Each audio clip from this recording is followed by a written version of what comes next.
Hello అందరికీ శనార్థుల్లా.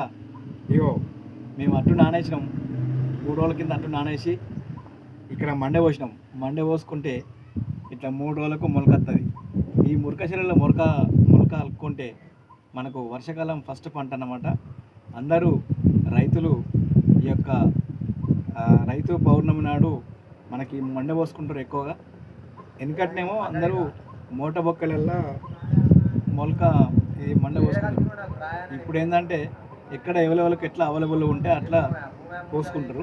వెనకటి కాలంలో టేకుటాకులు మూతకాకులు పెట్టుకొని పొలాల కాడ పోసుకుంటారు. కానీ ఇప్పుడు పొలాల కాడ అంత పంటకు సెట్ లేదు, అన్ని అడవి జంతువులు ఉన్నాయి కాబట్టి అందరు ఇప్పుడు ఇళ్ళల్లో పోసుకొని ఆ యొక్క మొలక ఇప్పుకొని పొలం కాడికి పోయి ఇప్పుడు అల్పుడు వేసుకుంటారు. సో మేము కొంచెం అంతా వెళ్ళి అల్పుడు వేస్తాం. సో అక్కడ మరిన్ని విషయాలు మీకు చెప్తాను. మీ గుంట Mallesham, GM talkies. Please subscribe. మరిన్ని కొత్త అప్డేట్స్ కోసం మా యొక్క ఛానల్ని సబ్స్క్రైబ్ చేసుకోండి. మీ గుంట Mallesham. Thank you so much.